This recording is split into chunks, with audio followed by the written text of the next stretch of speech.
এবারে topic term by term differentiation. আমরা একটা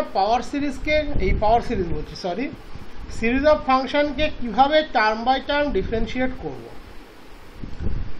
বলেছে let summation fn be a series of integrable function on a closed and bounded interval ab। Summation fn একটা series of integrable function on a closed and bounded interval ab. If summation fn converges uniformly to s on closed ab, then s is integrable on closed ab, and summation integration a to b fnx dx equals to integration a to b sx dx. আমি প্রথমে এখানে ডেসক্রিপটিভলি দেখিয়ে নিই। given condition summation fn series of integrable function on closed ab. Second given condition summation fx converges to sx uniformly. বলেছে then s is integrable on closed ab.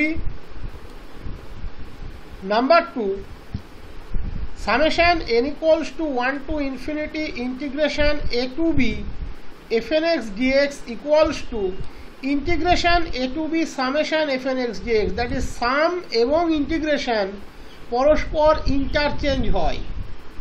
এবার দেখো যেহেতু summation fnx uniformly converge করে s এ, তার মানে এসটা হচ্ছে সামেশন fnx এর sum value, that is summation fnx কে আমরা s দিয়ে রিপ্লেস করলেই এই পার্টটা পেয়ে যাব। প্রথম আমরা প্রুফ করব এসটা ইন্টিগ্রেবল অন ক্লোজড ab, তারপরে এই পার্টটা এমনিতেই প্রুফ হয়ে যাবে। আমি ধরে নিচ্ছি snx equals to summation k equals to 1 to n fkx for x belongs to closed ab, n belongs to n. This is the snx.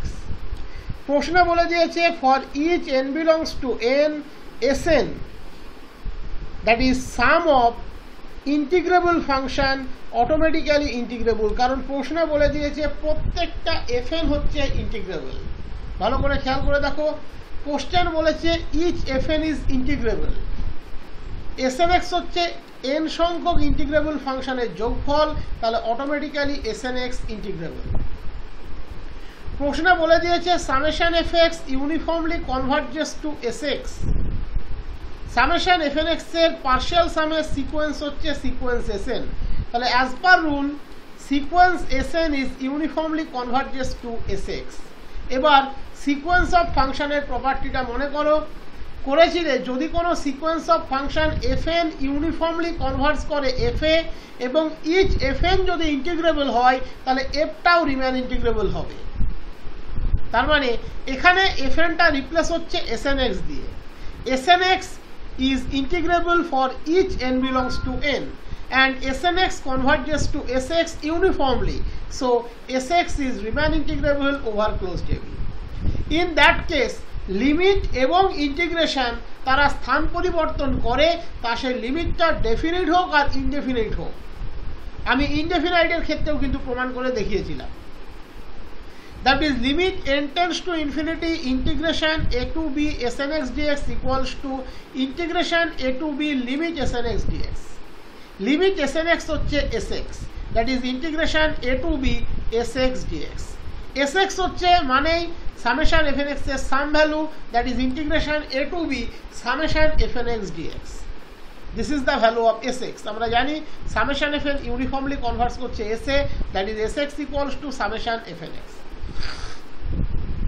এই সাইডটা এখনো কমপ্লিট হয়নি, এখানে দরকার সামেশন, চলে এসছে লিমিট, তাহলে লিমিটকে সামেশন দিয়ে রিপ্লেস করতে হবে। এবার আমরা স্টার্ট করছি এই পার্টটা দিয়ে integration a to b snx dx দিয়ে। Integration a to b snx dx মানে snx মানে কত, summation k equals to 1 to n fkx, that is integration a to b f1x up to fnx dx, integration a to b f1x up to fnx dx. n সংখ্যক finite ইন্টিগ্রেশনের যোগফল আমরা automatically ইন্টিগ্রেশনগুলোকে separate করতে পারি, that is integration a to b f1x dx integration a to b f2x dx up to integration a to b fnx dx. That is summation k equals to 1 to n integration a to b fkx dx. আমি এখানে indicate করে দিয়েছি কেসটা finite case. কেন indicate করেছি সেটা তোমাদেরকে আমি একটু বলে দিই। কারোর মনে এরকম একটা কনফিউশন তৈরি হতে পারে যে আপনি প্রমাণ করতে যাচ্ছেন সামেশন এবং ইন্টিগ্রেশন ইন্টারচেঞ্জ হয়।